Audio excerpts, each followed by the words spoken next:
Your name is Yilan, broken eggs. Our hero began to laugh and talk. A man must be patient and uncompromising.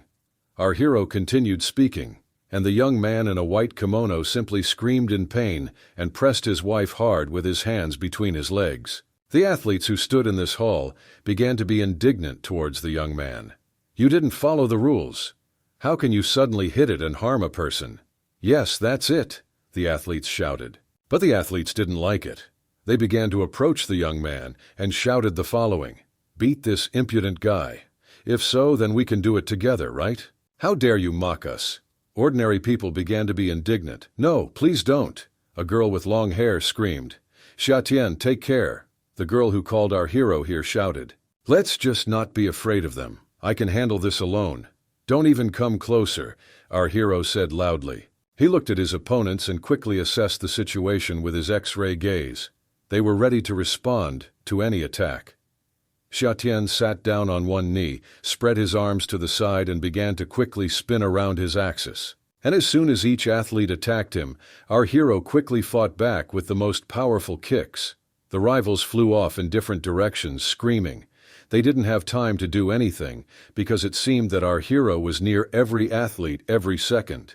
It was as if he had been cloned onto several athletes at once. Just a few minutes passed, and all the athletes in a white kimono and with different colors of their combat belts were lying on the floor. They were defeated and broken. Xiatian looked around and checked everyone who attacked him. The young man with short steps began to approach the man in the white kimono, because of whom this whole fight broke out. "What are you doing?" the athlete began to ask in a surprised and frightened voice. The young man in the kimono was very scared. "What are you doing? The fight is over, you win!"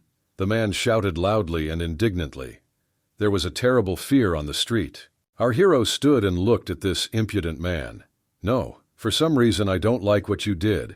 I will have to teach you a lesson today so that you don't do anything like that or anything bad again," the young man named Xiatian said. The girls standing nearby were very frightened, screamed, and began to cover their eyes with their hands. Suddenly a slender, charming girl appeared on the street. "Well, I had my hair down and short gray shorts." "Xiatian," she called out to our hero. "What are you doing here?" the young man asked in surprise. "I want to ask you something," a pretty girl answered.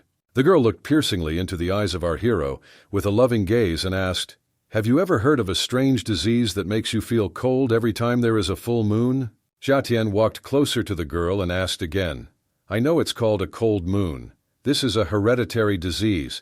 80% of people who suffer from it do not live to see their 30s. Believe me, I can cure this, but you must become my young wife." Smiling, our hero said to the pretty girl, "Do you really know about this? So tell me right away, is there a cure for it? My mother died from this disease. Now my family is in danger." The girl spoke in an alarming voice, looking into our hero's eyes.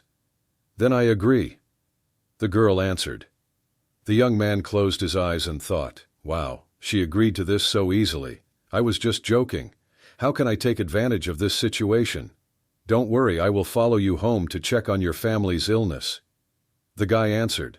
The girl was very surprised and asked loudly, "In fact, And at that moment, a male voice interrupted her sentences. A young man appeared in front of the guys with a bouquet of flowers in his hands. "And I finally found you," the man said in a happy voice. A pretty girl hid behind our hero and asked in a worried voice, "Zhao Tianyu, I told you, don't look for me anymore. Get out of here quickly," the girl said indignantly to the man. "Stop telling me that. You are my future wife, and your father agrees with this." The man in the suit spoke, smiling. Xiatian shielded the girl with his body and looked at the situation between them. "Listen to me," the young man began to speak. "If her father agrees, then marry her father. Didn't you hear her tell you to leave?"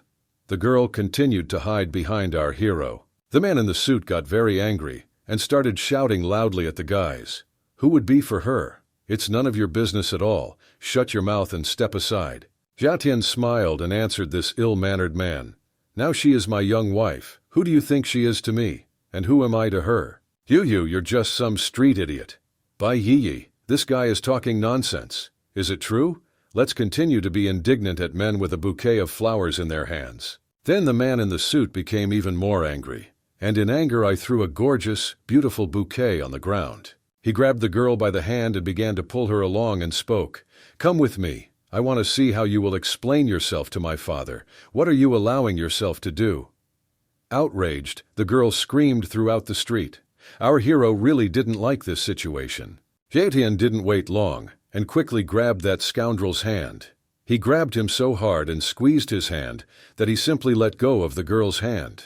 "Have you gone completely crazy? You are either a complete idiot or crazy." The young man began to become indignant, holding the scoundrel's hand. "Do you want to kidnap a girl in broad daylight? That's the only way I deal with idiots," the young man said, and sharply threw one hand towards this scoundrel. The man in the brown suit fell face first into the ground. He lay there and didn't even move, and at that moment our hero hugged his girlfriend and said, "Not paying attention now, it is more important to return home." Our heroes returned to their home. The weather outside was beautiful, sunny, and almost no wind. Entering the house, our heroes were met by an elderly woman sitting on the sofa. "Xiatian, is it you who came?" the elderly woman asked. Xiatian closed his eyes and scratched the back of his head. The girl said, "This is my grandmother." "Greetings, Grandma," the young man answered, smiling. "So that's what you are." Grandma began to speak. "Just like my Yi said, you are a good young man." One of the girls laughed loudly, closed their eyes, and were very pleased. Together they thought almost the same thing. What kind of atmosphere is this? Why is this so similar to meeting your parents? "Okay, let's get started," our hero said and took the needle in his hands. "Then I will start treating Bai Yi right now." "What do I see? Is this really a divine needle?" the grandmother said, not believing her eyes. "Friend, but your grandmother is very keen on us," the young man said. Xiatian held a sharp, long needle in front of him and directed it behind the charming girl's back to stick it into her body. The girl lowered her dress a little and exposed her back. She was scared, so we tilted her head forward a little and closed her eyes tightly. Our hero very carefully stuck the first needle into the girl's right shoulder blade. She twitched a little in pain and surprise. The young man was very focused. A little more time passed, and several magical games were already stuck into the body of this charming girl. The girl sat on her chair with her arms crossed in front of her, and there was a look of confidence and relaxation on her face. Xiatian stuck the last needle into the neck collar area. "Are you feeling good? Doesn't it hurt?" our hero asked. "I'm fine. Everything's fine," the girl answered. After some time the girl said, "Wow, the cold in my body disappeared. I have never felt so relaxed." Her eyes sparkled with happiness. "But I read that it is very difficult to eradicate the root of the disease, so I can only guarantee that it will not return in 5 years," the young man said to the girl. The grandmother of happiness began to cry and began to wipe her tears from her face. 5 years is a very long time. Our family suffers from this disease every day, and it is very difficult for us." The grandmother spoke through tears. "Well, Grandma, now it's your turn." Smiling, our hero began to speak to his grandmother. "Okay, I agree. I trust you completely," the grandmother answered the young man. Very suddenly a man in a suit and white shirt burst into the room.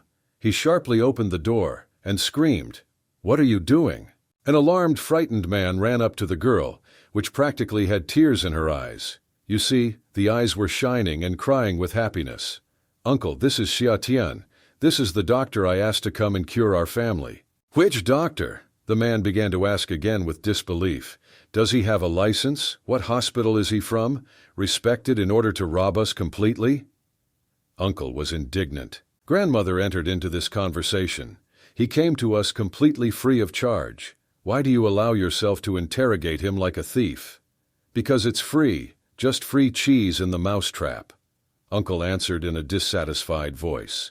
"That is, if it is not free, then it is a scam.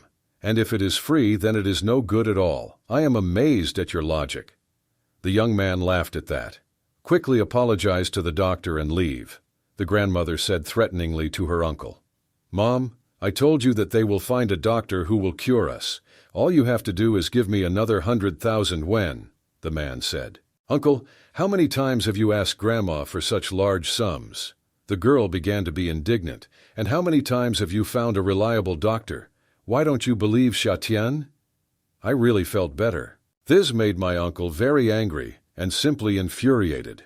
"What are you talking about, girl?" the uncle shouted in a rude voice and swung hard to hit the girl. Xia Tian quickly grabbed the man's hand and did not allow him to hit his beautiful girl in the face. The young man understood that this went beyond all limits of what was reasonable and permitted, and he simply must intervene. "What are you even doing to me? Who allowed you to do this? You are in someone else's house, and these are my rules." Indignant in the man. "I check your pulse and see that it's much more serious in women than in men, and you knew that, didn't you?" The young man asked this uncle in a serious voice. The man began to scream in pain and continued to be indignant, but it was written on his face that he had been exposed. It was clear that he still held some kind of malicious intent within himself. The man turned pale from fear of exposure. "From my lyceum, sweat began to appear in large drops. That's why you took a lot of money from the Bai family under the pretext of finding a doctor, isn't it? You want to kill the women of the Bai family so that the family's fortune becomes completely yours." The young man continued to talk to his uncle. "Boy, you're just an idiot. You are talking complete nonsense." Uncle was indignant. "If you think about it, it's true that you constantly say that we are making a fuss about this disease and constantly ask me for money to go to the doctor."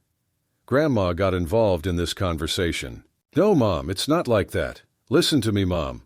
At that moment, our hero interrupted this man and did not let him finish. "Can I teach your son a lesson for you?" the guy said to his grandmother. "Punish him.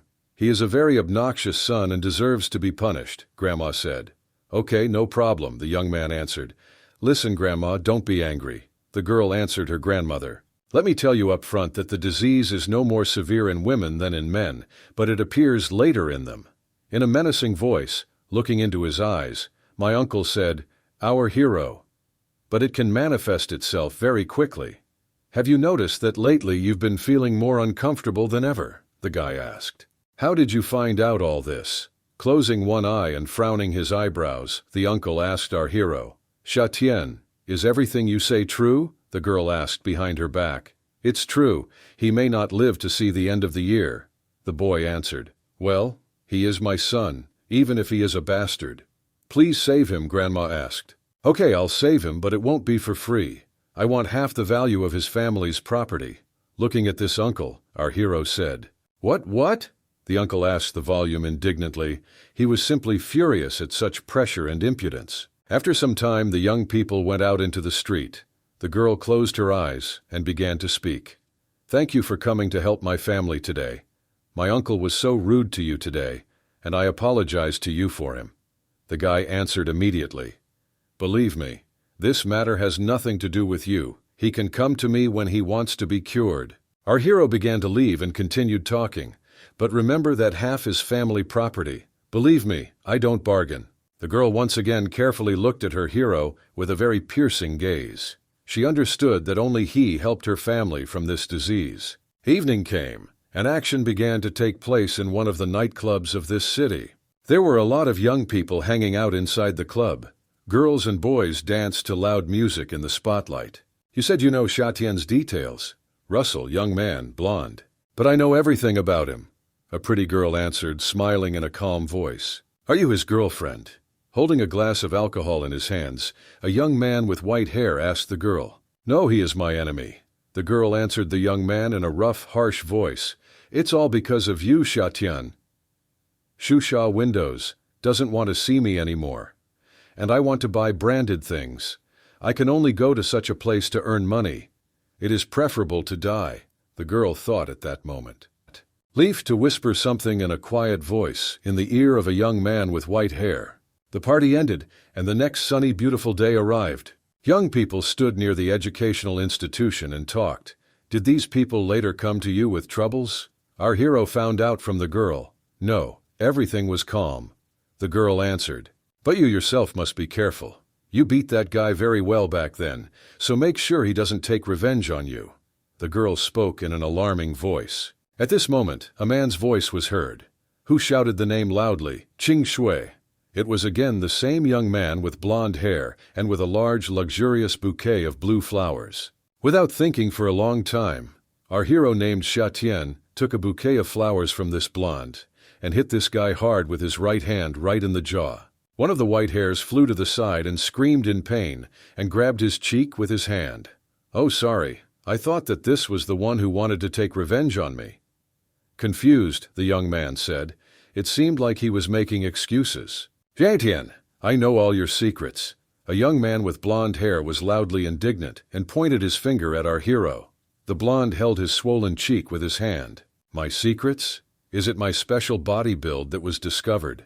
I started thinking, boy, does he know that I have light from the heavenly remnant? Does he know about my parents? 3. A poor guy who just graduated from high school. You used to go to work on the street, and the money you earned was barely enough for food. The young man with white Russian hair spoke indignantly.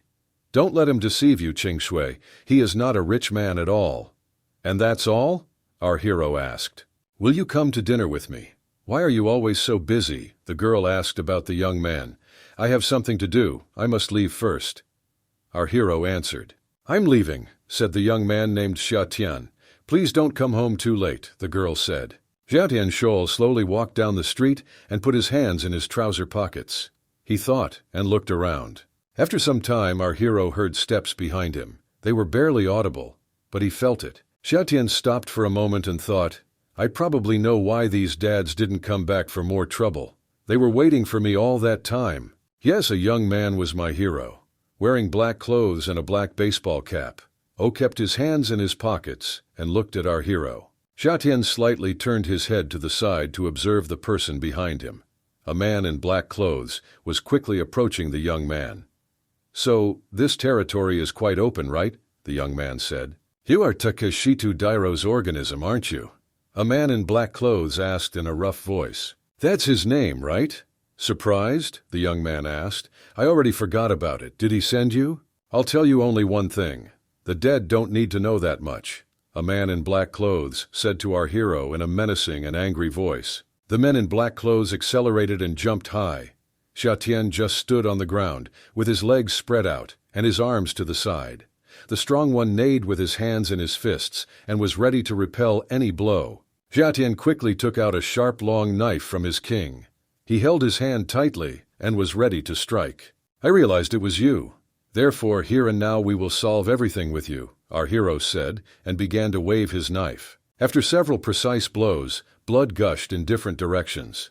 "Wait, but how did you know?" a man in black clothes began to shout loudly and be indignant. "It doesn't matter anymore," our hero said. "Just a few blows," after which he stopped and looked at the body. The man fell to the ground. Almost without strength, he began to try to rise to his feet. A young man stood behind him with a knife in his hands. Xiatian walked up to this scoundrel and presented his sharp knife directly to his neck. From fear, the scoundrel's face turned pale and sweat began to drip. "People who are going to play don't ask as many questions," he said. The young man changed and struck this scoundrel in the throat with his knife. The man fell face down, and his blood flowed over the stones and earth. "But I really want to know what organization you are with," our hero said out loud, and reached out with his hand to search this body. Xiatian got tired and fed the documents with the photo, and began to read. "Finding out where you came from gave me some good ideas," our hero said out loud. The young man continued to search the body and clothes of this scoundrel.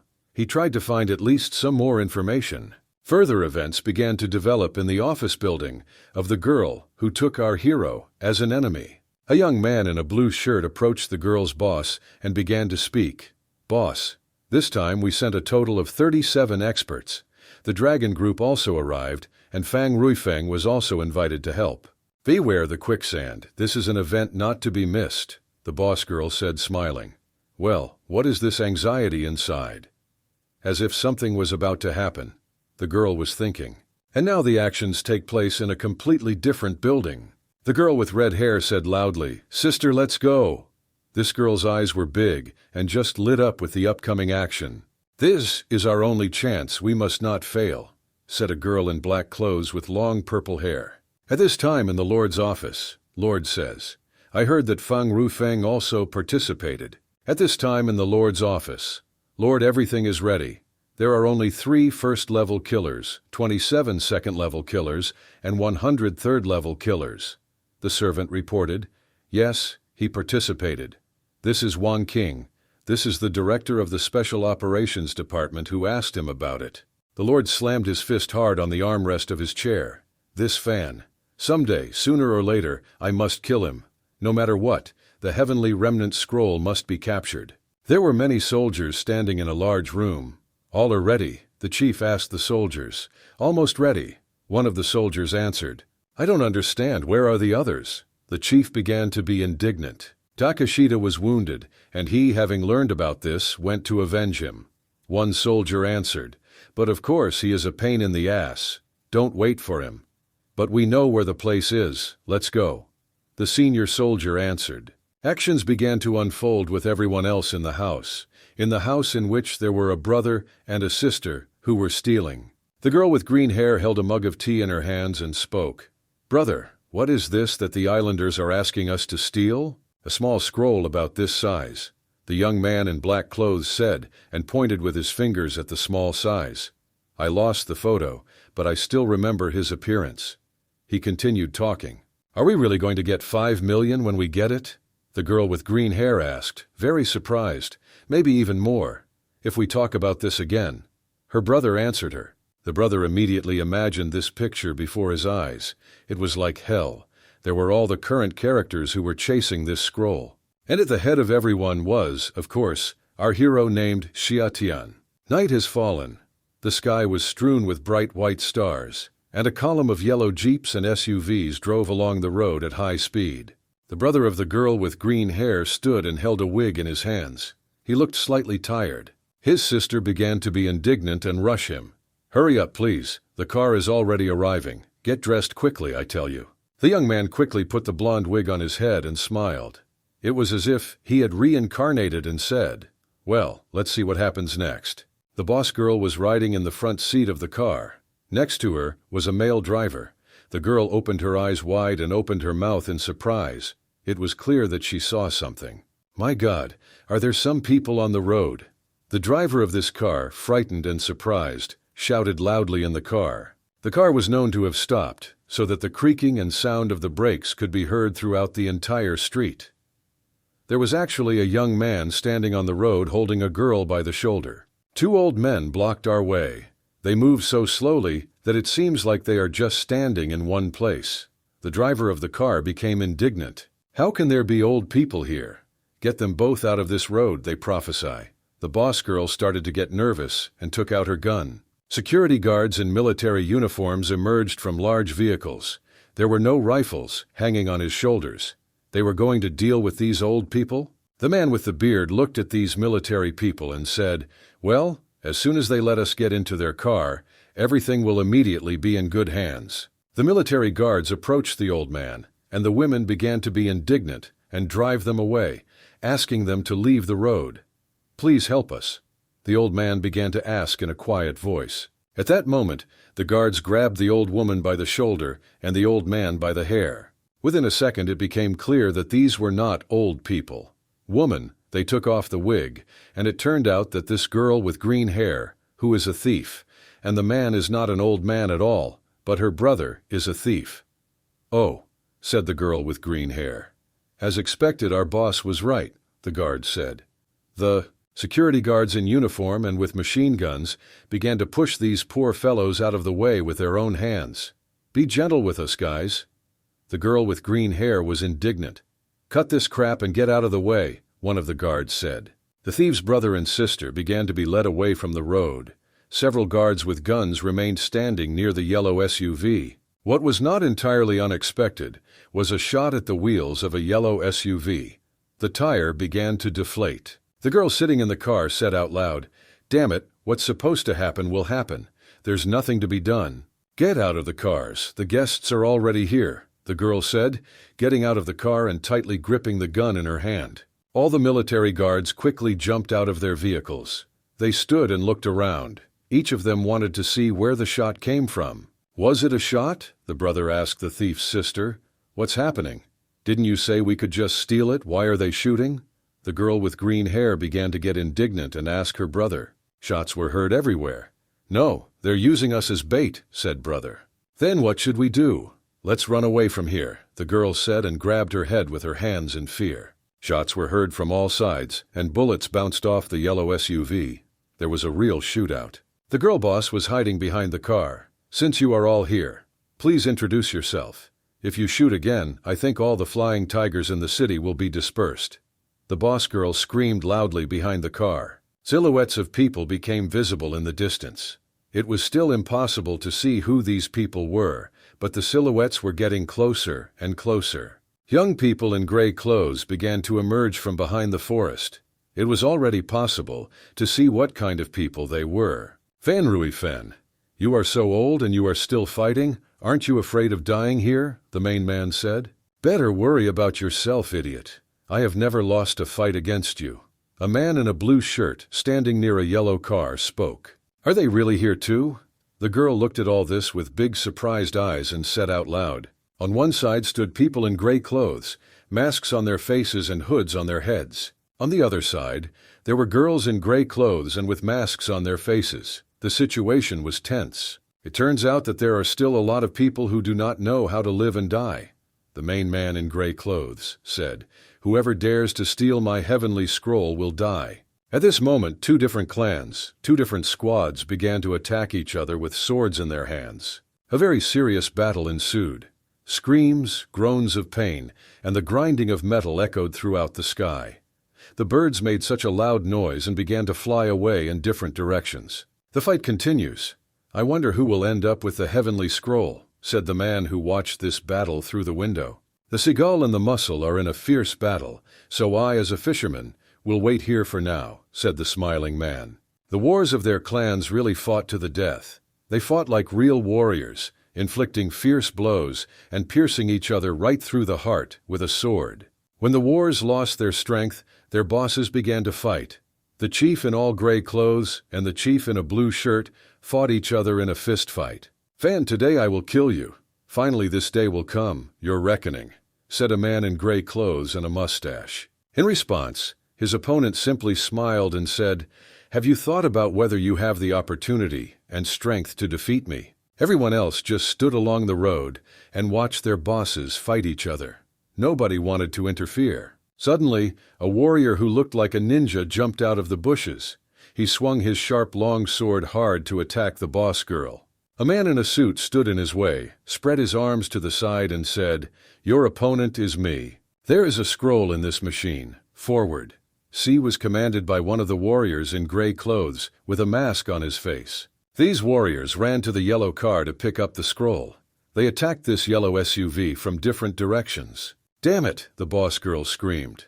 "Stop them quickly by any means necessary," she shouted to her soldiers. And near the yellow SUV, he also tied himself up between two different clans of soldiers.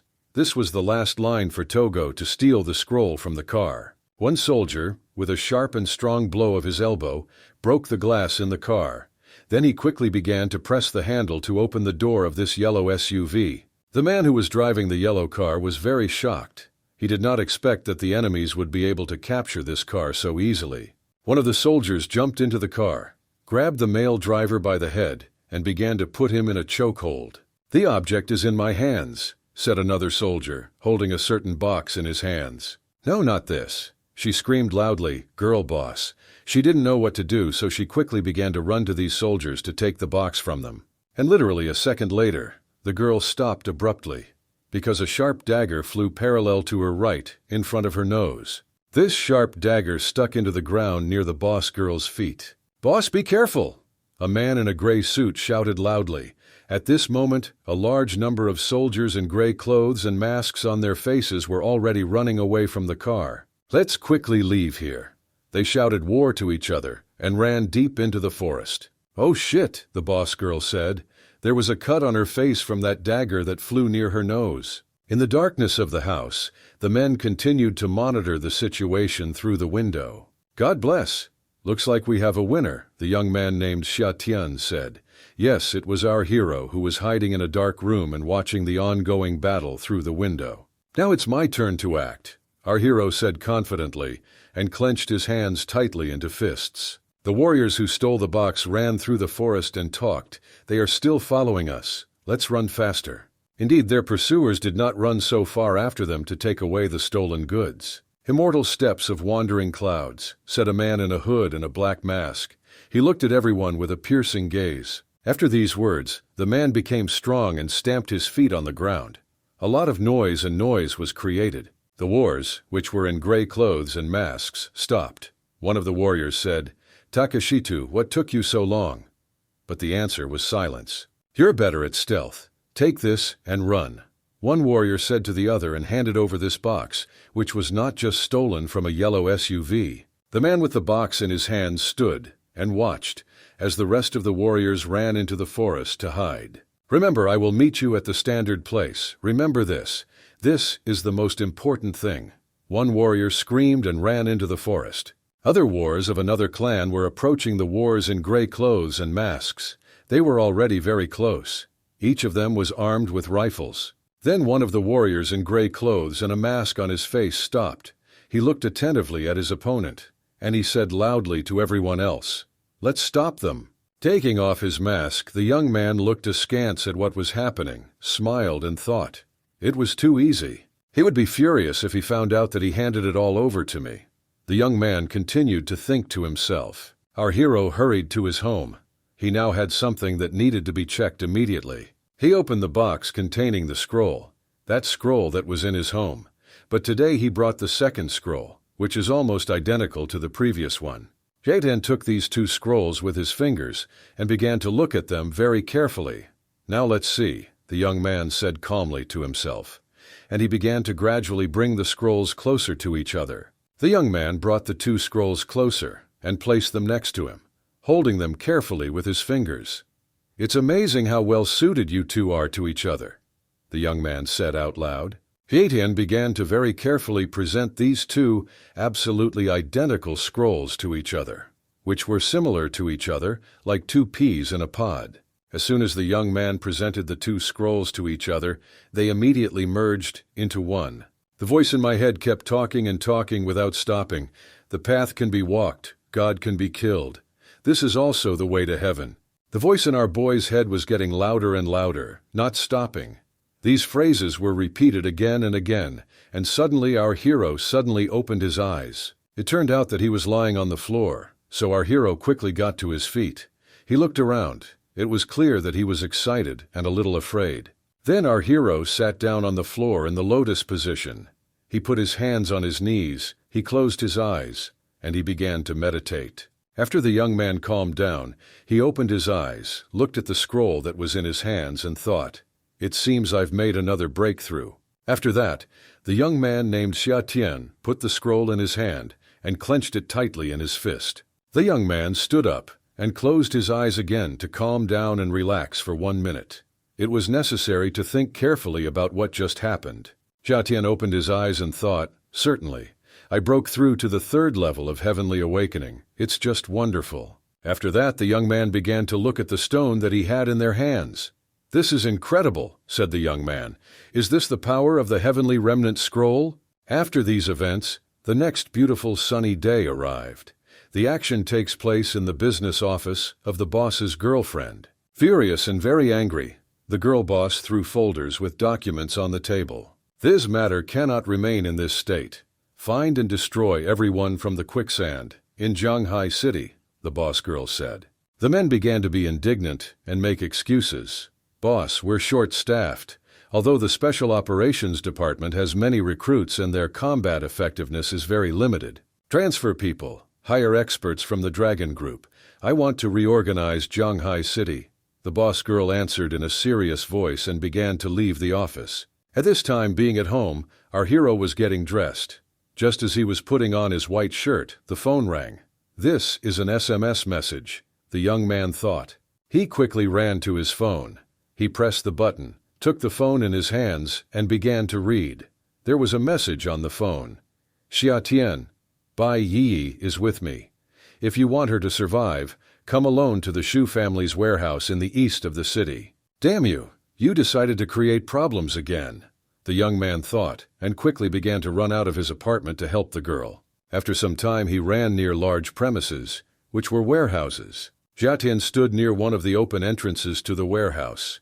He heard rustling and a woman's voice, and I immediately realized that this was the place for him. When the young man entered the warehouse, he saw a man in a brown jacket holding a charming girl named Bai hostage. "Jaitin, finally you have come and you are here," the man said in a rough voice.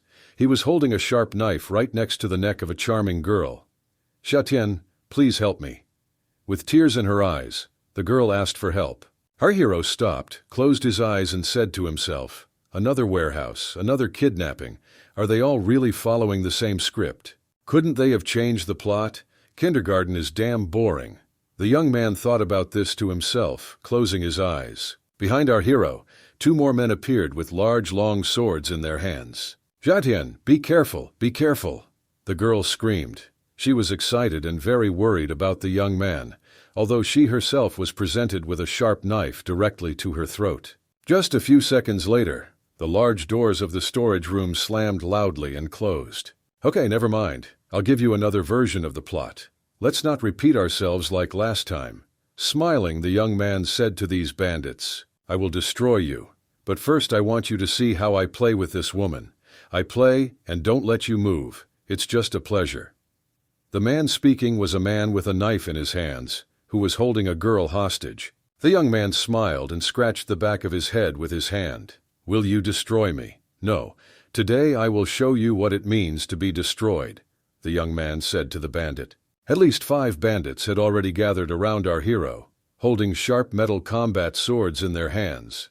Jia Tian stood calmly in the center of this warehouse and did not even move. And a second later the young man shouted the phrase so loudly, "Get on your knees!"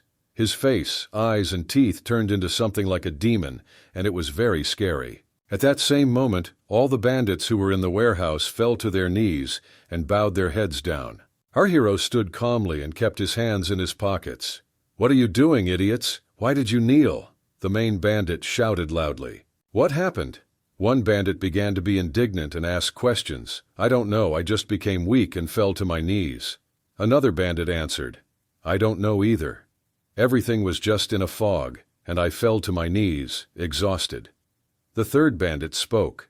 After some time, having come to their senses, the bandits again stood on their feet and ran towards our hero. "This guy is up to something," one bandit shouted.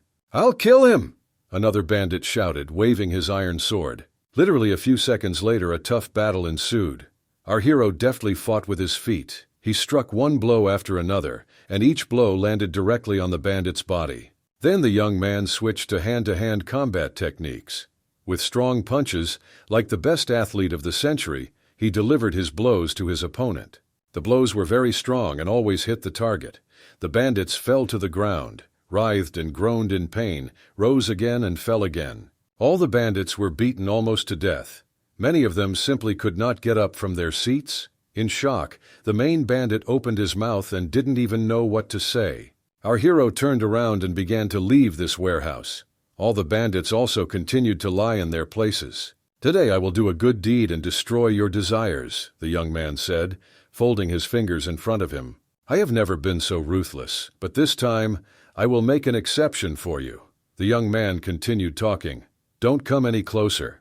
The main bandit who was holding the girl hostage shouted. The man was scared and shocked by the fight taking place. "How the hell did you do that?"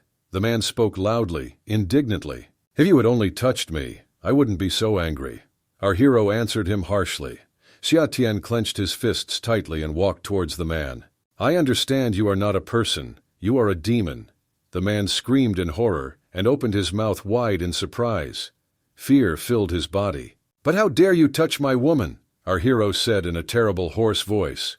At this moment the young man's eyes glowed white, and he really looked like a demon. Oh man of fear, his eyes just popped out of his head. "Don't come any closer. Don't come closer, I told you.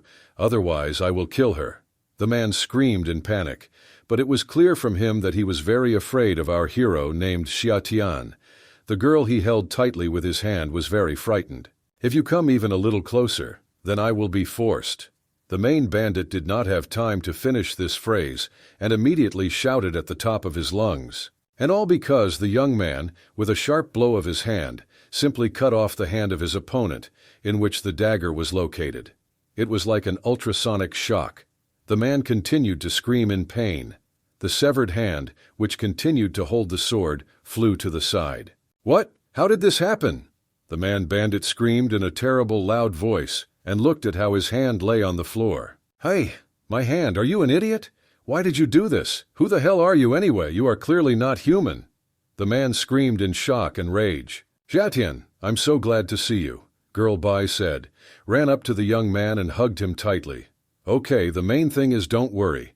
I'll get you out of here when I'm done with the last thing. The young man answered the girl. The man fell to his knees in pain and held his shoulder. Before I leave, I will give you a gift, our hero said to the man in a calm voice. Jatian, with a quick movement of his hands, struck several places on his opponent's body with only 2 fingers. These were clear blows to the right points of the body. After these blows with 2 fingers, the man screamed even more in pain. The main bandit fell on his back on the floor and lay motionless, his mouth open. I stopped your bleeding, so you should thank me. Smiling, our hero said to the man. But now you can't move not only because of the blood, but because of your entire body. It itches and hurts you. As he left, the young man said loudly to the bandit lying on the ground. But know that you cannot move or speak, so you will have to suffer forever. The young man continued speaking. Then Xia Tian hugged his girlfriend and slowly walked out of the warehouse. Young people began to leave through the only open door of this warehouse. This is what you deserve, the girl said loudly to this bandit. Hugging her hero, the girl began to ask in a trembling voice, Tell me please, will he always be like this now? Just punish him for 3 or 5 months. Well, just punish him so that he doesn't dare do anything to us anymore. Punish, but not too much. While our heroes walked, the girl kept talking. At this time, events take place in one of the city hospitals. A man's loud voice was heard in the silence. Doctor, is my son really hopeless? Is there really nothing you can do in such a big hospital? A man in a gray suit near the bed with the patient was loudly indignant. Mr. Zhao, I'm really sorry, the doctor answered. And the rest of the people who were brought here are all here. All of them had broken lower parts of their bodies. The doctor asked Mr. Zhao in an indignant voice. The man in the suit became very angry. He clenched his fists tightly and said in a quiet voice through his teeth, Xia Tian, you destroyed my son. I'm not done with you yet. Further events take place in an abandoned tall building. A warrior comes into a man's office wearing gray clothes and a hood on his head. There is also a man about 50 years old in the office. He is wearing black trousers, a black shirt, and a gray jacket. Sir, I already checked, he said war and bowed to the floor. Takeshita is dead, and his clothes have been taken. Then tell me, wasn't the person we desperately helped escape Takeshita? The man asked in a dissatisfied voice and loudly, indignantly. Right, everything you say is correct. It turned out that all our brothers died in vain. Wars in gray clothes and masks on their faces began to respond. The man became very angry. He began to make strange sounds, like the wild growl of an animal. He clenched his teeth tightly, and then he screamed loudly with all his might and hit the table hard with both fists. The impact was so strong that the table broke into 2 parts. The man continued to get nervous and scream. He was simply furious, and furious as an animal. His warriors did not expect such a turn of events. They stood and watched as their master demolished his office in fury. Having calmed down a little, the man stood near his wooden table, which had been broken into pieces in half. What was the name of the man Takeshita was hunting? There, the lord asked his soldiers in a warlike voice. Jatian. His name is Jatian, one warrior said in a trembling voice. He was afraid. He lowered his eyes down, and large drops of sweat were already dripping from his forehead. Jatian, give me that Jatian. Urgently, immediately. And most importantly, remember, idiots, I need him. And most importantly, remember, idiots, I need him alive. The gentleman shouted loudly. Yes, we will do so, our lord. They began to speak of war and bowed down with their heads. It will be done. Don't worry. We will do everything as you asked. The soldiers spoke. And we are transported to the business building where Sister Ru works. Sister Ru dialed our hero's phone number and made an offer. Xiatian, would you like to have dinner? Yes, it's nice to be invited to dinner. The girl continued to talk on the phone. You decide where to have dinner. Order whatever you want. The girl smiled and was simply in a great mood. The girl quickly changed her clothes and began to look even more beautiful and impressive. Short red shorts emphasized the length of her beautiful legs. "Sister Rue, hello!" our girl hero shouted in a joyful voice. He raised his left hand and greeted her, smiling back. The girl approached our young man and asked, "Xiatian, tell me, dear, where do you want to go?" The young man was surprised that it turned out that he had to go somewhere. Then, he simply turned around in one place and pointed his finger to the side. "There is no need to go anywhere. Sister is over there," the young man said, and once again pointed his finger towards the street. The girl began to look closely at where exactly he was aiming his finger. She widened her eyes and opened her mouth slightly in surprise. "You mean there?" Once again the girl asked the young man in surprise. Did she really see a diner at the end of the street? The girl was shocked and even a little upset. She looked with big surprised eyes at this street eatery, where she had never expected to go today. She simply had no words. The girl stood in shock and looked at these tables that stood right on the street. "In my attire, I didn't expect to visit such a meager establishment today."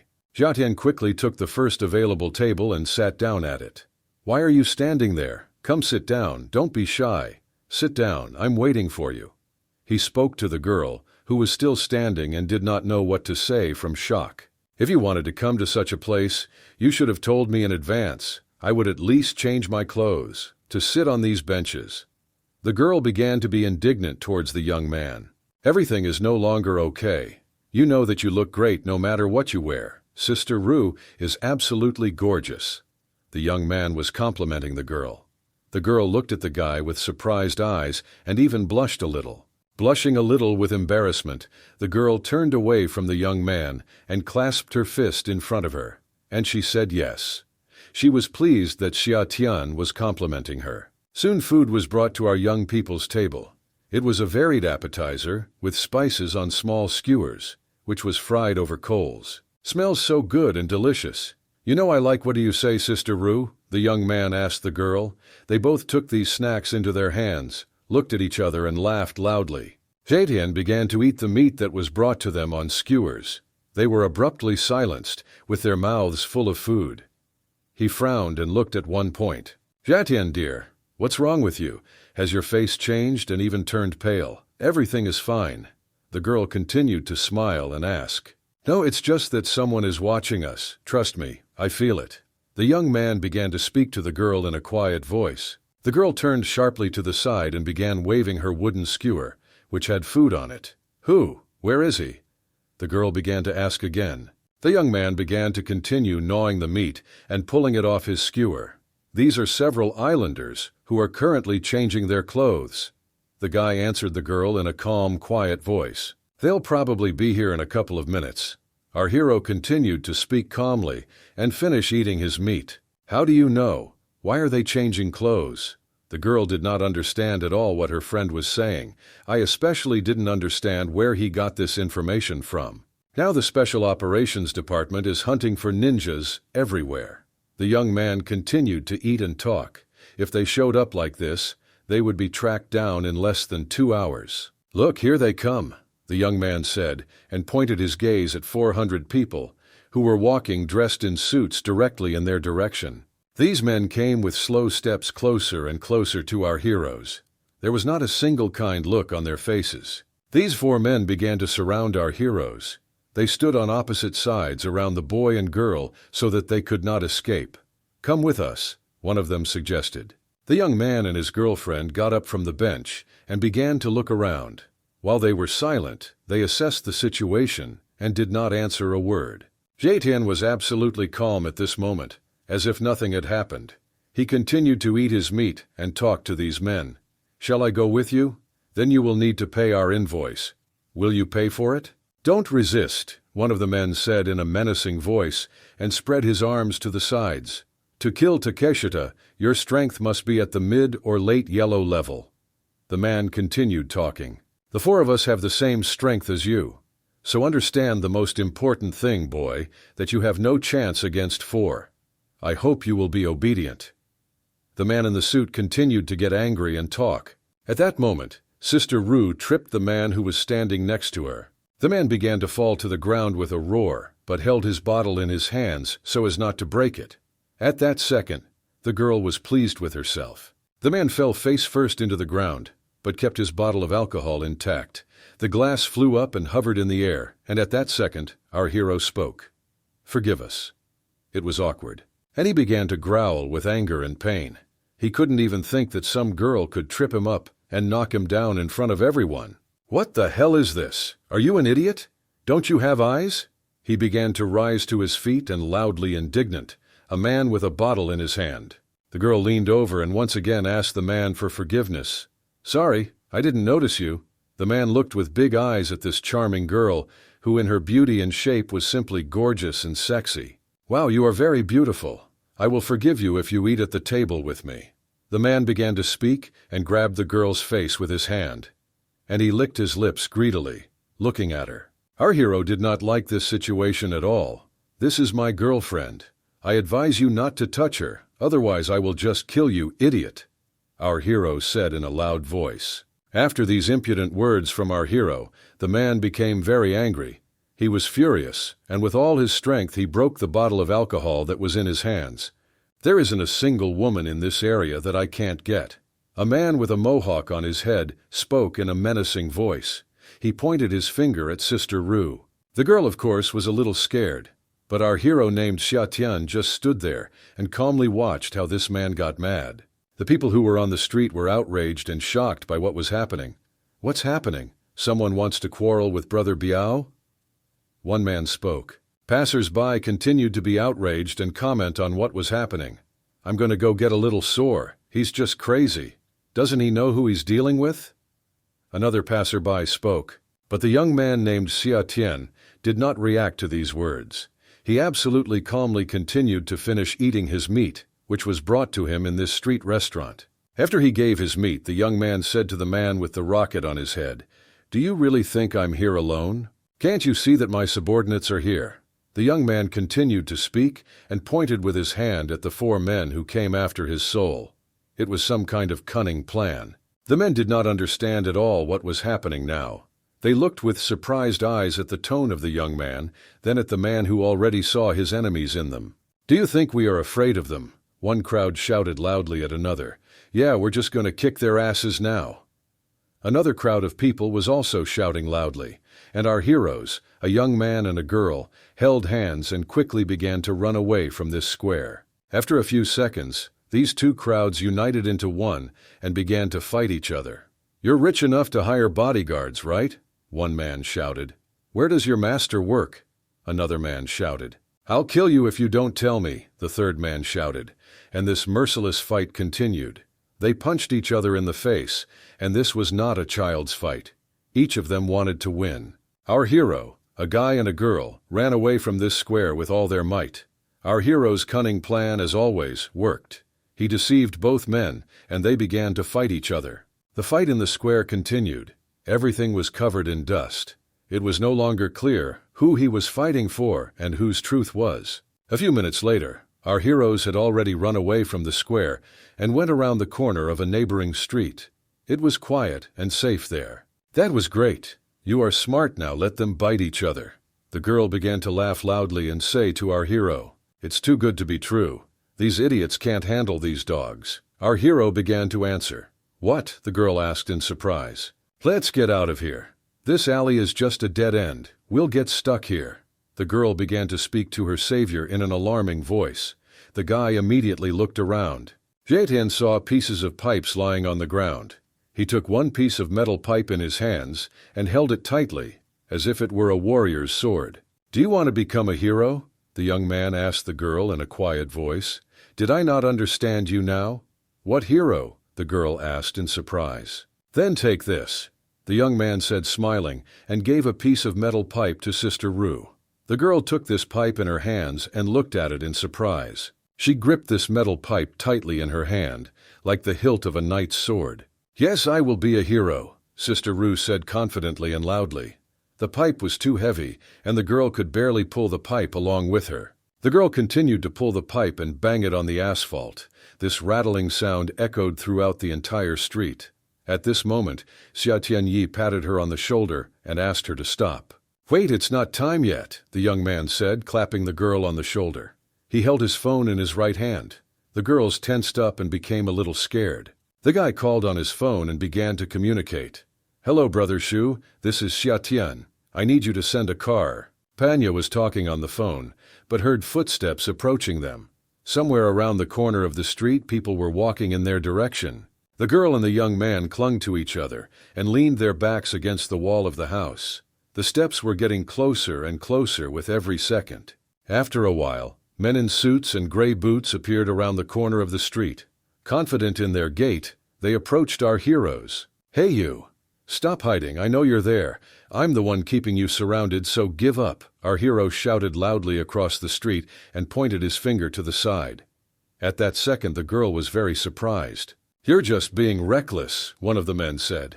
These shouts made the men very angry, and they began to pick up speed and ran towards our heroes. The sound of boots hitting the paving slabs was heard closer and closer. The footsteps were approaching, and the men were approaching too. Suddenly, very unexpectedly, the men froze in one place. It was like they were glued to the floor. "What's the matter?" One man in a suit shouted loudly. "I just can't move." "I can't move either," the second man began shouting loudly. "These people are not doing anything good in our area. They are all bastards who have taken several lives." A boy named Xia Tian began to speak. "You just have to hit them." The guy explained the plan of action to the girl. The men were actually standing on the street, and their shoes seemed to be glued to the floor. They couldn't move and couldn't do anything. They were helpless. The girl, Sister Ru, ran with all her might towards these men. She is confident and held the piece of pipe tightly in her hands. The girl was now so confident in herself, so much courage and bravery filled her body, that she was ready for anything. She ran with this pipe in her hands, like real wars that did not know the bitterness of defeat. And after a while, when the girl came to her senses, she seemed to open her eyes and saw that all these men were lying on the ground and groaning in pain. The girl just stands there and awkwardly holds this piece of pipe in her hands. Xiatian walked up to Sister Ru and praised her, lightly tapping her shoulder with his hand. "Well done, you are really great," the guy said. "To be honest, I knew that everything would work out for you. You are a brave and courageous girl, and as you can see, everything was now in your hands." The young man continued to talk and smile. "Please rest, and I'll do the rest," our hero said and took out his long needles. The young man approached one lying man and began to take an interest in him. "Come on, tell me how many of you are still alive and where are you? If you have the courage, kill me." The man lying on the ground shouted in a loud voice. There was terrible fear in our faces, and our faces were covered with sweat. After this phrase, our hero smiled and continued speaking. "I have a way of making your life miserable," the guy said, and continued to hold the long needle in his hand. A young man named Xia Tian brought a long needle directly to the man's neck. He froze for a few seconds, turned pale in horror, and his whole face began to become covered with fear and sweat. "I cut you at a certain point. Let's see how long you can endure this," the young man said to the man, looking straight into his eyes. I'll tell you everything. I'll tell you, just stop." With tears in his eyes, the men began to beg our hero. "What the hell? It was only less than a minute. You gave up very quickly," the young man said. "I'll tell you what you want to know. There are 10 of us." The man began to speak through clenched teeth, but having just said this phrase, for some reason he fell silent again. "If you don't tell the truth, then I will ask someone else, and make you suffer like this until you die." Our hero spoke to the man in a very serious voice. "No, don't. I'll tell you the truth. I will definitely tell the truth. There are 3 more Jonin and 2 special Chunin. Special Chunin live in a small hotel in the middle of nowhere, and this Jonin lives in an abandoned warehouse." I began to tell the man, "This is much better." The guy answered him. An older man appeared at the dead end of a dark street. "We are Brother Xia Tian here." It was the master and his student. Kak came out behind the man. "Master, did you even come in person?" The young man was surprised. "Master, these are the things that I control." The boy shouted proudly and showed the bag he was holding in his hands. "This is true. I was sure that I would have to take care of my own affairs." The man with the beard answered. They brought out various devices from the bag. It was a hacksaw, a glue axe, and a rope with a long screwdriver. Also various construction tools. "Master, tell me whether to dismember them or throw their pipes into the sea. We will do everything at once." The boy began to joyfully ask the master, holding a saw in his hands. The master just laughed. The bandits' faces were, of course, severely beaten. We had large abrasions on their faces, bruises and hematomas, swelling, and so on. This is not necessary. The young man named Xiatian laughed loudly. The foundation waved its hands so that everyone would stop and not do anything like that. In the business center, the door opened into the office of the boss's girlfriend. With a sharp movement of his hand, the frightened man opened the door to the office and shouted loudly, "Boss E! Outside! Look outside!" The girl was sitting at her desk and did not understand what this man wanted from her. But after the girl boss left her office, she saw all 4 beaten men sitting on the street, with their hands tied, back to back. "What is this?" the girl boss asked in surprise. She saw a sign hanging from one of the men right around his neck. The following was written on it: "Your ninja order will be delivered in several packages. Signature courier." "Is there no one here?" The boss girl began to look around. The police and building security were already on site. They began to question the men who had been beaten half to death. The girl stood and watched as her men in suits were beaten from head to toe. They could barely stand on their feet. The police stood next to them and helped them walk. A second later, the girl, the boss, looked back and saw. We saw that what clearly amazed her even more, because her eyes were wide with surprise. There were 2 more men in suits sitting on the ground. The saddest look, hands were tied. They sat back to back on the ground and were also beaten.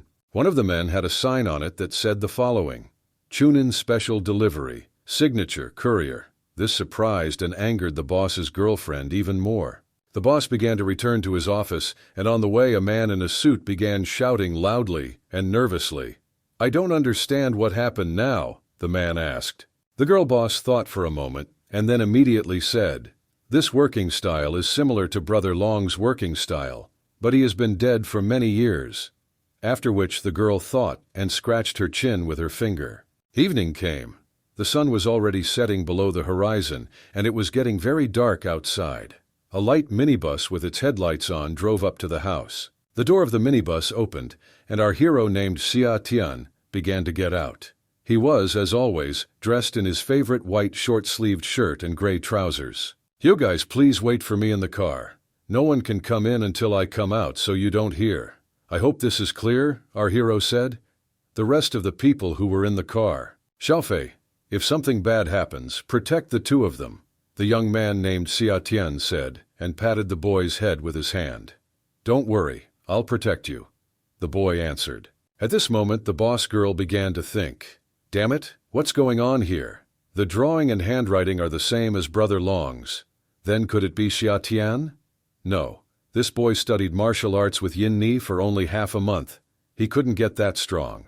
These ninjas don't want to talk, so I'll ask Xia Tian myself," the girl boss continued to think. The girl called, but a female voice answered on the phone saying that the number you dialed was unavailable. "This guy, does he buy phones every day? Keeps it turned off," the woman said out loud. The sun had already hidden behind the horizon, and it was almost night. The action takes place near large warehouses, where our hero had recently visited. A light minibus drove up to the gate of this warehouse.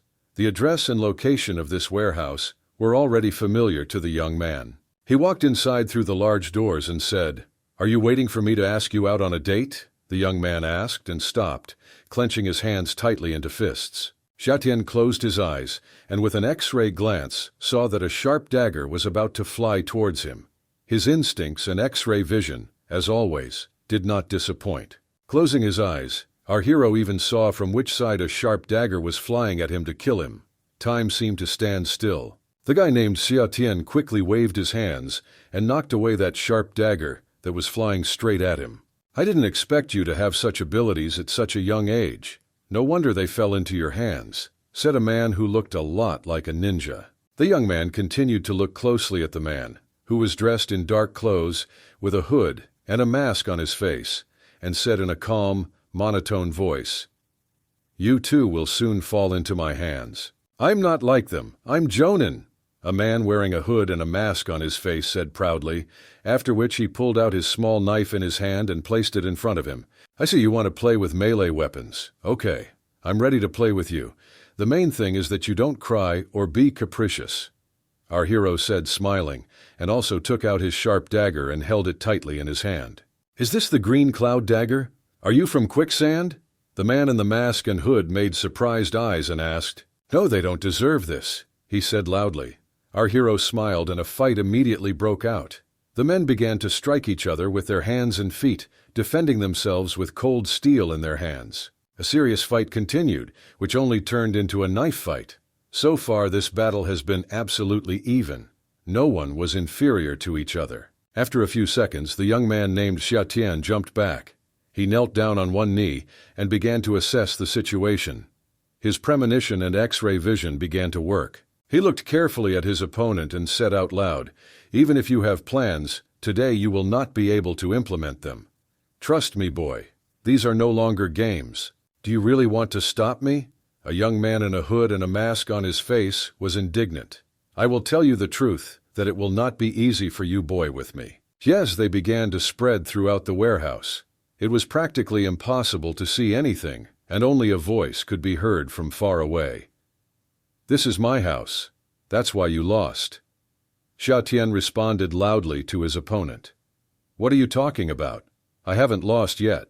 As soon as the young man answered his opponent, he immediately saw a sharp sword near his face. The ninja jumped out from the other side to deliver his insidious blow. The man named Jonan struck hard with his dagger, our hero's dagger. After this strong blow, the blade of our hero's dagger crumbled. Xiatian stood completely unarmed. "You are not even armed now. How can you fight me?" A voice called out from the darkness. "What are you even capable of without a dagger?" The ninja continued to speak. "We are shinobi.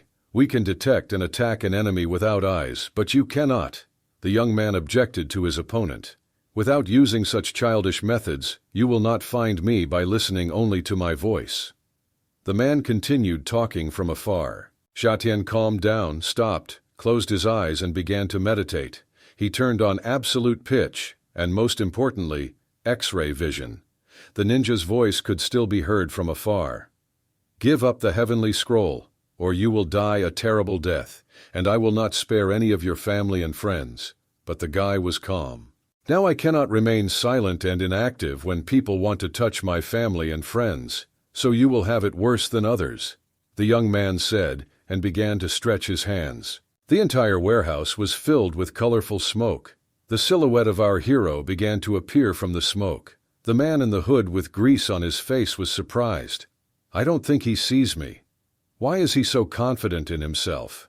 I don't understand what's going on," the man reasoned. "He's really very confident and moving in the right direction. You're probably bluffing, and you don't see where I am and you can't escape." So for a moment but there was already fear on his face. And within a few seconds, a hand began to appear from the multicolored fog, reaching out to this ninja.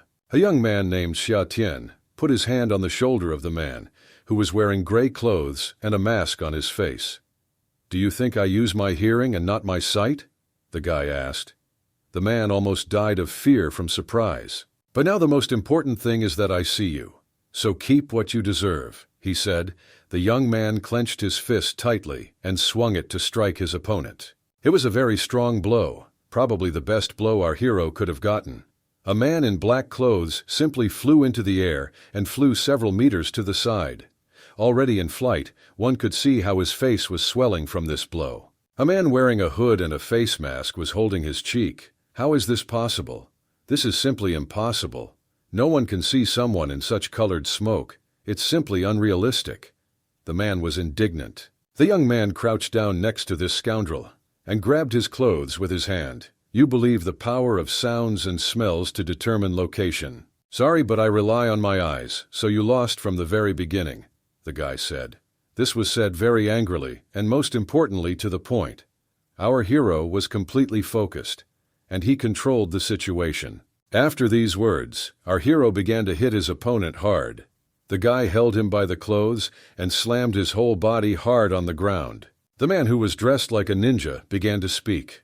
"What's happened? My body stopped functioning. I just can't defend myself at this moment. I don't understand what's going on.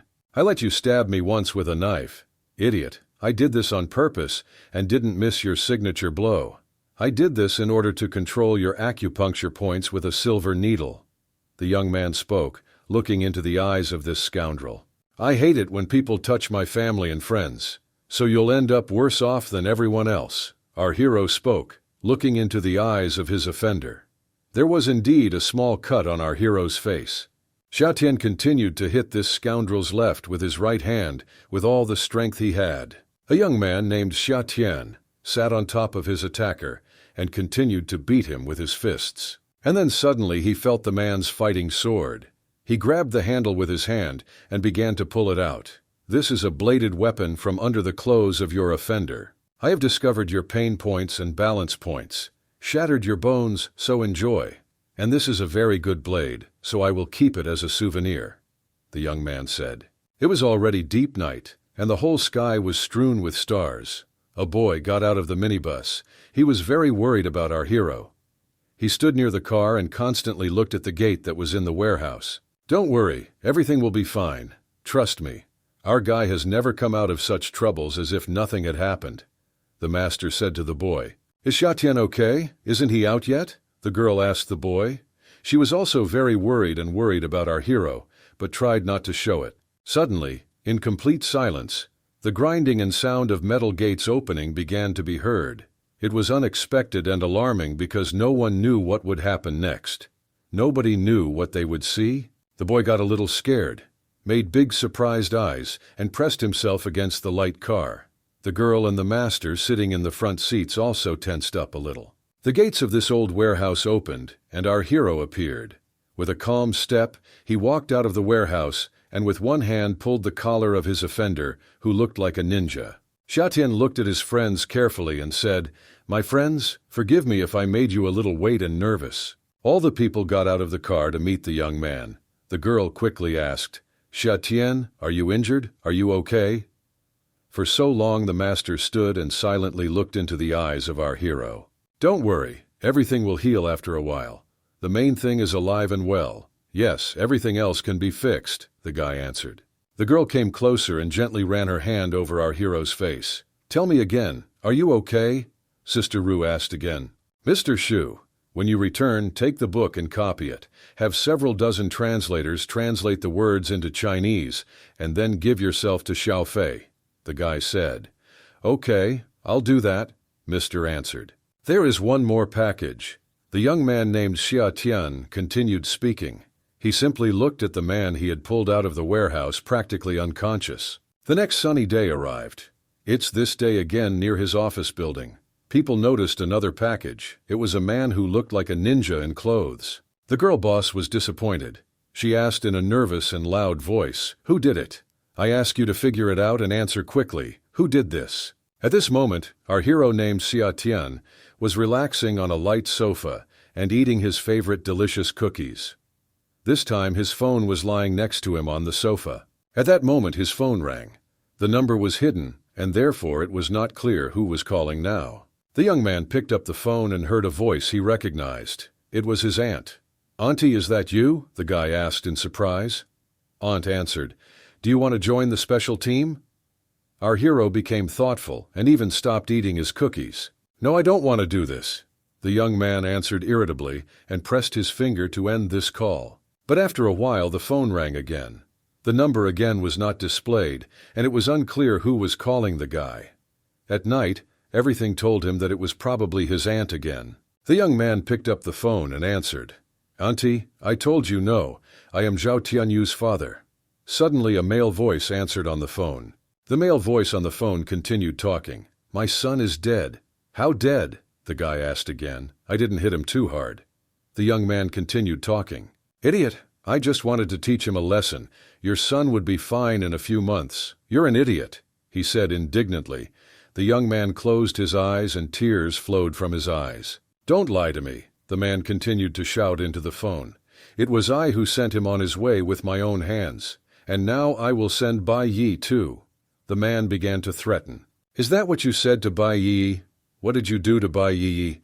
It's going fast. Tell me what you did with this lovely girl." At this time, a girl named Bai began to open her eyes little by little.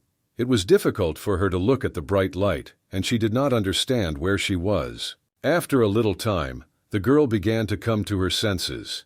It turns out that she was sitting in the car. Her hands were tied, and her mouth was sealed with tape.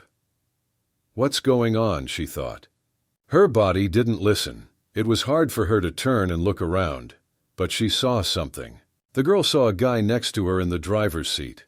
The guy was dead. It was a corpse. It was Zhao. He was wearing a suit, but his throat was cut. The girl was very surprised by what she saw. She did not expect to see a corpse next to her. Turning slightly towards the car door, she began to look for the door handle. The girl, with awkward movements and tied hands, tried to press the door handle to open it, but it didn't work out. Tears began to well up in her eyes. She was very creepy and scared. Someone killed Zhao Tianyu? Why is a corpse sitting in the driver's seat? The girl began to think about this. The man continued to talk to our hero on the phone and even laughed. "Xia Tian, boy, it's too late." The man answered the phone and began to finger the remote control with the red button in his hands. The man did not wait a second, and with his thumb pressed the red button that was on the remote control. This meant only one thing. He decided to let the car go and fall into the abyss. The car actually started and began to move forward slowly. There is only a cliff ahead. Ahead, as we know, there was no road, only the road to the next world. The girl became very nervous. She became even more scared. Damn it, what's going on? The car began to move. The dead man is sitting behind the wheel. And why am I in this car? The girl began to quickly ask these questions and think. The scheme was clear. A dead man was driving, and to take revenge, this man put a girl tied up next to his dead son. The car falls into a cliff, and the whole thing is called an accident. She is with my son on Highway 32 outside the city. He liked Bai Yi, so I sent her to join him. The man continued to talk into the phone to our hero. Xia Tian was shocked and wondered what to do. A second later, our hero named Xia Tian was already running out of the door of his room. He opened the door with a strong kick so that it would not interfere with his escape. With each subsequent second, our hero named Xia Tian picked up speed more and more. "Immortal steps of wandering clouds," he said out loud. And as soon as he said this phrase, his speed became simply like that of a jet plane. Running along the road, he left only the wind behind him and was practically invisible. Wow, what a strong wind. It touched a woman who was standing near the road. "This is Superman," said the little boy, pointing his finger at our hero. Jatian ran even harder as far as he could. Well, it seems to me that he was simply moving at the speed of sound. "Wait for me, nothing will happen to you," our hero was thinking at that moment. The car gradually rolled down the mountainside. There were very few meters left for her to fall into the abyss and crash. The girl understood that the end was near. We could only hope for a miracle. But at that second, she squeezed herself with her hands and uttered only one word, "Xia Tian." For her now, it was truly a miracle. The car gradually moved and rolled straight into the abyss. There were only a few meters left to fall off the cliff. At that second, our hero named Xia Tian appeared. He stopped right next to the hood and bumper of this car. He braced himself against the car with both hands and pushed off the ground with his feet to push the car away from the abyss and stop it. The girl, who had already said goodbye to her life, suddenly opened her eyes and, to her surprise, there were no limits. "Xia Tian," she said to herself. Our hero at that moment showed all his courage and strength. Step by step, he pushed this passenger car away from the edge of the abyss. His hands began to become numb, and he felt numb. The strength was slowly leaving, but he continued to push away this car based on moral and strong-willed qualities. The car continued to move in reverse a little. Our hero named Xia Tian helped her in this. The young man continued to lean heavily with his boots on the ground and push the damn car backwards. "Come on again! Just a little more! Damn it, you can do it! Come on again!" The guy shouted and encouraged himself with these commands. He encouraged and continued to push the big heavy car. As soon as the car was on a level surface of the ground, the young man stopped and began to hit the car hard so that it would open. The guy hit this black car constantly, blow after blow. The protection should have been turned off, and the doors, according to his idea, should have opened. So far, this was the only plan. For a second, our hero stopped near the car. He checked to see if she was rolling forward again to fall into the abyss. But thank God, the car stood rooted to the spot. Jaden ran to the right front door of the car and opened it. He slowly began to pull out of this car a beautiful girl, whose mouth was taped shut. "Everything will be fine. Don't worry." The guy was calming the girl. The girl saw an unfamiliar man in white light trousers, a dark jacket, and with a pistol in his hands. She immediately hid behind her boyfriend. "Behind the back of your savior." Suddenly the same man who had planned all this came out of the bushes, the same man who called our young man named Xia Tian. The girl quickly hid behind the young man, and the man took out his pistol and began to aim at them. "I just thought it wouldn't be difficult for you, but you can't fight a bullet," the man said, smiling, and continued to aim his pistol at the young people. Time seemed to stand still. The man continued to aim and very immediately pressed the trigger of his pistol with his index finger. Jatian stopped calmly, stood and clenched his hands into fists. He looked around with his X-ray eye and calculated the situations that could now happen. The man laughed loudly. It was clear that he was not himself. "Die, die, you bastard! I will bury you with my son." The man screamed loudly and laughed throughout the forest, and then he fired his pistol. "Apparently I'm not good enough yet. I just wanted to catch the bullet, but I couldn't."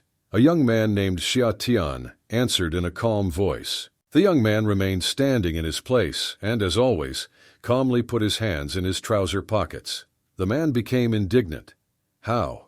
How is this impossible? But the guy remained standing in his place and did absolutely nothing. He was calm and had already calculated all the situations and combinations of what could happen at that moment. The man once again raised his pistol and fired it. "She is our hero," as if split in two in one place. He staggered so quickly in different directions that it was almost invisible to the ordinary eye. The man looked at the guy in shock and cold sweat flowed from his forehead. His eyes became wide in surprise and his mouth opened. "This is simply impossible." "Who are you?" the man said. "Since you've gone crazy, I'll let you go completely crazy," the young man said as he walked a little closer to the man. The guy took out a long needle and held it in his hand with 2 fingers. It was immediately clear that he was about to plunge it straight into this man's body. After that, everything immediately became a little calmer. The young man began to reassure his girlfriend. "Okay, go home. This guy will never harm you again. I'm telling you this for sure. Trust me," Shatian said. "What did you do with him?" the girl asked in an alarming voice. "He's completely lost his mind," the young man said. After being pricked with a needle, the man sat down on his butt and leaned his elbows on the wheel of his car. He sat motionless and simply looked at the sky. The girl looked at her savior with kind eyes. At that fateful second, she hoped only for a miracle and for him. And this miracle happened. The young man named Xiatian smiled, waved his hand and also told his girlfriend, "Go home, don't be afraid of anything." The guy left the road and moved slowly through the city. He walked slowly along the paving slabs and thought. Suddenly his phone rang again. The guy picked up the phone and the female voice repeated again, "Do you want to join a special team?" "Auntie, what are you doing again?" The young man began to be indignant. "I thought about including you in a group with Lin Bingbing after you joined the special team. But if you don't want to, then forget about it," Aunt said. "Wait, who said I don't want to?" The guy began to answer with a smile on his face. "Sorry, I just didn't listen to my aunt well, and I'm going to behave okay now." The young man on the phone continued to answer. "A lot has happened lately, and I want to find out a lot. So maybe it will be easier if I join this special team," the boy thought. "How cunning you are. Cunning and most importantly smart. I'm proud of you." Smiling, my aunt spoke on the phone. Our hero went to the office building where his aunt worked. He went up to her office, and they began a dialogue. The special team is divided into 7 ranks. Those who have just joined the special team are trainees. Then 1st, 2nd, and up to 7th rank, which is the highest. Today, you become a member of the 1st rank, the Xiaxia Special Forces Team. There are 100 first-rank members in the entire province, and only 30 in Zhanghai City. The aunt said to her nephew, "What? I just joined the team and shouldn't I be an intern?" The young man asked his aunt in surprise. "I've known everything about you for a long time, so there's no need to do an internship. I know all your skills and abilities very well. I don't need to train you," Aunt answered. "It's true. No one knows me better than my aunt," Shatian said. "In a special forces team, promotions in rank occur through completing tasks. Moreover, the more difficult the tasks, the faster you rise to rank." Auntie continued talking. The young man sat down in a chair at his desk and asked again, "What are the benefits of moving up the corporate ladder? Please explain." "There is a special forces team working here, the advantages of which you will learn about later. Be careful not to go out of rank to get a task. The mortality rate will be very high. If there's anything else you want to ask me," Aunt asked, and began to sign documents. "Yes, I have questions. Can I ask you about my parents?" the young man asked his aunt. And there was a pause and silence in the office. After a while, the aunt began to speak. "When one day you reach your father's level, you will have the right to know everything. I hope you understand me." The young man named Xiatian stood up from his chair, looked at his aunt and answered, "Everything is clear, then I'll go." Secrets began to leave the office, and the aunt looked at her nephew and thought, "I know you can do it because you are Brother Long's son." Our hero went out into the street, and a charming girl in a blue tracksuit immediately approached him. "I heard that you joined the Special Forces team, and you are now with me." The girl became interested. "Sister Lin, I see you are very knowledgeable." The young man smiled and answered, "Let me tell you that my greatest wish is to join the Dragon team, and if I want to join it, I must become a member of the 7th rank. It began to speak frankly, girl. Therefore, I will work hard on the assignments to gain experience, and I hope that you will not be a burden to me," the Lin girl said, and pointed her finger at our hero. "Don't worry, I will definitely cooperate." The young man laughed. "Okay, now come with me to the hotel room," the girl said decisively to the guy. Xiatian was a little scared and answered, "What are we going to do there?" The girl turned towards the young man and blushed a little. She couldn't find words at that moment, so she said the following, "We will carry out tasks." Xiatian and the girl named Lin walked into the hotel room. The young man watched for a long time what his partner was doing. "Can I log in right now?" the guy asked. The girl had a puzzled, excited look. She was tense, she thought, and therefore answered only one word, "Just a minute." The young man began to get nervous and worried. "Not yet? I'm a little confused about what you're doing." Xiatian walked up to the girl and stood behind her. She sat and worked at the computer. "I can't stand it anymore. I started to get nervous, young man. If you can't stand it, go sit there and wait. This site requires verification of identity upon first login." The girl answered irritably, "I mean, you're breathing right down my neck right now. This really irritates me." The girl was nervous, but she blushed from the awkward situation. "In fact, we went to the hotel only to use the computer. Is it bad to choose an internet cafe?" The young man was indignant. "You can't look at such a secret site, in front of other strangers." The girl answered, "Why not come to my house?" "It's not very secret to use a computer that is located in a hotel, is it?" the guy said. "I don't want to be alone at home with you, and this site has strict privacy measures. It will never leave traces of use and will not be hacked." "Like this," the girl said. "The Special Forces mission can be divided into 7 types, A, B, C, D, E, F, G. My current level for completing the mission is G, the most basic. There is very little hope of completing a Class F mission," the girl said. The young man couldn't stand it, freaked out, waved his hand and said, "Pick 10 at random. Are you crazy? I can only take 2 at a time and I have a deadline for them, so we'll have to choose." The girl was indignant. "Okay, then take these 2. One thing will be the arrest of the fugitive, and the other will be the collection of evidence." Xiatian couldn't stand it. He ran to the computer and began to click what he needed with the mouse. The girls didn't like it at all. "Both tasks have a 3-day deadline. That is, we must complete 2 tasks within 3 days. Do you think this is good? Will we make it? Are these days enough for us?" Indignantly, this girl reprimanded everything to the guy. "Don't shout quietly. Come with me," the young man said and looked straight into the girl's eyes. The 2 of them left the hotel room and went straight to the club called Star. The young man opened the door to enter, and the girl followed him from behind. A young man and a girl entered this nightclub. Behind the bar they saw a charming girl with a long red braid, who was holding a glass of wine in her hands. "Sister Hong, check the person's location for me.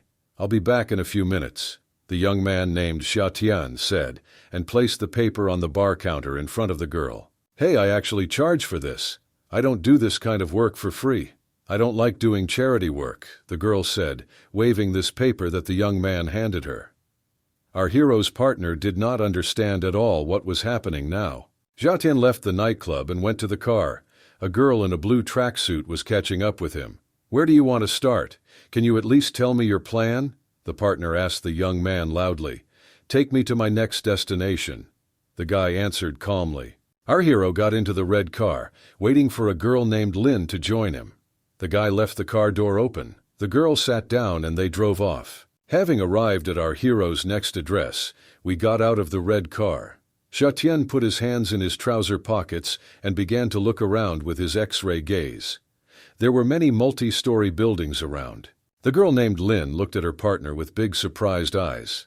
She guessed that he had some kind of superpower, but he never told her about this. The house of the secretary suspected of corruption is located here.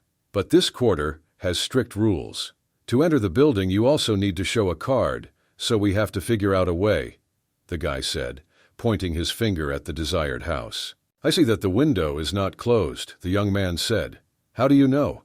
The apartment is located on the 4th floor. Don't tell me you can see it right from this spot." The girl was surprised and indignant. "Okay, I got you. There are always guards, and now I'll quickly run and check everything." The young man said quickly and resolutely jumped over the high fence. The police girl was shocked. "How does he do it? What's going on?" "When we investigate any case together, some kind of mysticism happens. He always knows everything a few steps ahead." I thought the girl was thinking about it now. "There is never home at this time, so I don't know where they went to spend the money." There, our hero reflected with an X-ray look at the apartment. He quickly climbed through the window into the apartment and found himself right in the room. The guy quietly jumped from the windowsill onto the floor and fell silent. With his X-ray gaze, he examined every corner of this apartment.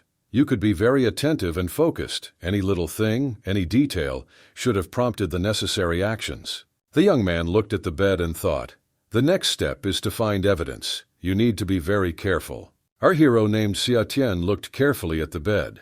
At first glance, everything was standard, but something was bothering him. The young man approached the bed and lifted the sheet on it. It was as smooth as a TV show plot. Real night has come. Stars began to appear in the sky. It was late, but our hero still did not return. A police girl named Laziness walked from one side to the other. I thought, reflected and worried about our hero. Soon footsteps were heard. Quietly on tiptoes, a young man named Xiatian ran towards her. "Why were you gone for so long? Tell me quickly what you saw there, and what was there?" The girl began to hurry and asked the guy. "I collected a lot of evidence, photographed the ledger, and so on." A young man spoke and held a notebook in his hands. "Great, you're just great. I believed in you." The police girl answered in a satisfied voice. "Then let's get out of here. Sister Hong's order must be practically completed," our hero said, and they slowly began to walk back to the nightclub. The young people again found themselves near the doors of a club called Star. Loud music was coming from the club. Our friends opened the door and entered the nightclub. Sister Hong put a paper envelope on the table. It immediately became clear that she had completed her mission. A girl named Hong leaned on the bar counter and looked carefully at our hero. There was a paper envelope next to her. "Is this the information you asked for?" "Now I'm wondering where is my money," the girl said. "Thank you, Sister Hong. There are still a few 101,000 on this card. You can transfer them. The password is very simple. 6 zeros, Xiatian answered. The young man threw this card directly into the hands of a girl named Hong. She was delighted and simply crazy with happiness. The young man waved his hand and said, "We are following him. Sister Hong's information is very reliable." "So fast?" Once again the police girl named Lin was surprised. They spent less than a few hours on this investigation. Young people came to some old street. There were no people there at all, and only one lamppost that shone near the entrance. "When I count to 3, we immediately enter," the Lin girl said and reloaded her pistol. She was tense and fully concentrated on taking this house. And our hero, named Xiatian, simply stood calmly near the front door. He answered the girl in a calm voice, "Okay, as you say." The girl was surprised by his calmness. After a while the girl began to count. 1, 2, 3, come on faster. And after these words she knocked down the front door with her foot. The girl quickly entered the house and screamed loudly, "Police! Nobody move!" The girl spoke and aimed her pistol. At this time, a man suddenly jumped out behind the girl. He was physically well built and held a huge bat in his hands. He swung this bat to hit our girl right on the head. But as soon as he had time to think about it, he immediately received a strong punch right in the jaw. His face became distorted, and his teeth began to fall out. Of course, our hero named Xia Tian came to the rescue, as always. He had long ago calculated this situation with his X-ray gaze, but most importantly, he protected a charming girl named Lin. The man who was hit by the young man fell unconscious to the side, but another man appeared in the room with a knife in his hands, moving towards the girl to kill her. "Beware!" Xia Tian shouted loudly. The police girl turned around to look at our hero, and the bandit with a knife was already approaching her to strike her right in the chest. This long needle stuck right into the bandit's hand, which contained a sharp knife. The man felt incredible pain and screamed as loud as he could. Then a police girl named Lin kicked the bandit right in the head with a roundhouse. She knocked him down and knocked him out. After this good kick, the girl was happy and laughed. "I didn't even expect that everything would go so well. She is our hero." She was surprised at what was happening at all. He stood calmly with his hands in his pockets and watched how pleased his partner was. "Because you were too strong, and none of them had time to react." The young man spoke, sitting next to the second bandit and holding another long needle in his hand. "You know, you weren't bad yourself. If it weren't for you, we wouldn't have been able to catch them so quickly." The police girl answered. "Okay, let's get it into the right hands," the young man said. Our heroes came to the office of a special agency. They handed over their documents and showed who they had caught. A man with glasses sat at the table, carefully read what was written there, and was more and more surprised with every word. "How did you do it so quickly? You've only been on a mission for like 2 hours." The man with glasses never ceased to be amazed. The girl looked carefully at the man with glasses, who was looking at their documents. She waited, but when would he give his verdict? 2 cases were closed. "Hurry up to complete the mission. Just give all the experience points to her," the young man said in a calm voice, pointing his gaze at his partner. "Give me all the experience points?" the police girl asked in surprise. "Yes, I said everything correctly. And you heard everything correctly. I'm on a special forces team because of you. I don't need experience points," a young man named Xia Tian answered. "Do you know that you broke the speed record? Therefore, you will be credited with 50% of the total experience, but the reward will not increase." The man with glasses began to explain and speak. "We understand everything. We are happy with everything." The young man quickly began to answer the man. "Xia Tian, but this is not fair," the girl said in a quiet voice. "Thank you very much, of course," the police girl said in a quiet voice and blushed from the awkward situation. She liked the phrase, which said that he was here only for her. "Please, everything is for you." Our hero smiled and answered the charming girl, a policeman. The young man hugged the girl, put his hand on her head and gently scratched her hair. "Great, then let's start new tasks," the guy said. It was just a crazy night. A young man named Xia Tian and a policewoman named Lin Bingbing. We completed 18 tasks in one night. The man in charge, the man with glasses, was simply shocked by this result. Every time he read the documentation and admired these guys. "This is simply an amazing result." He spoke every time.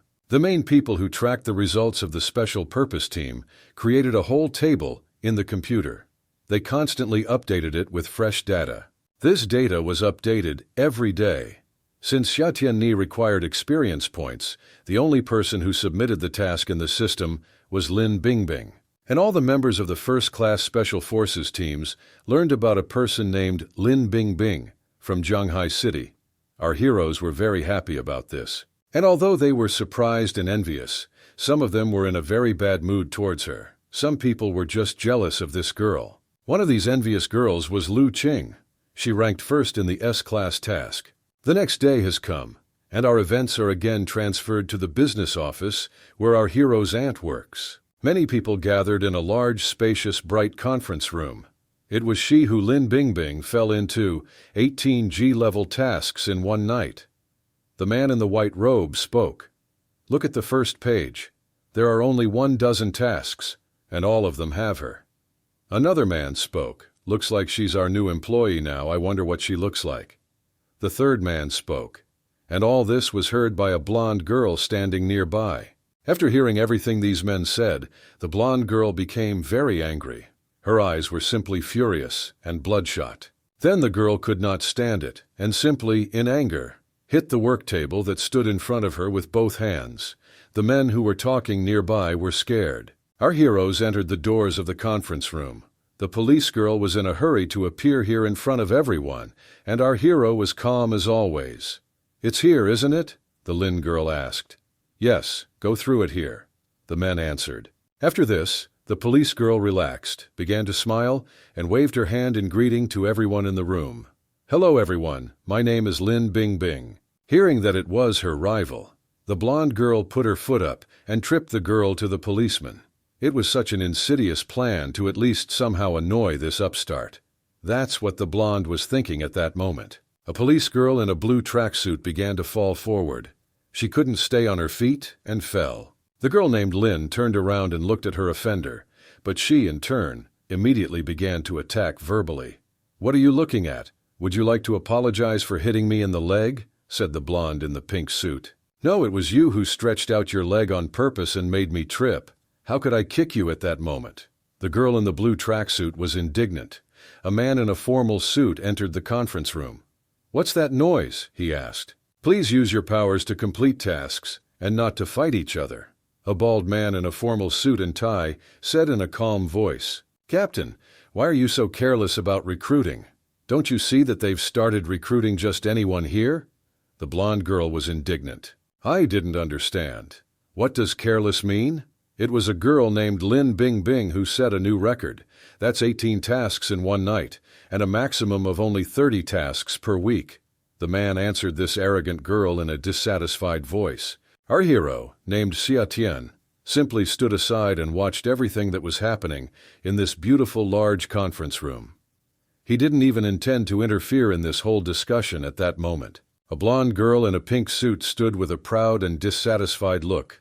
She was all sniffling and hissing with hatred for her new rival named Lin. A girl in a pink suit leaned her butt on the desk.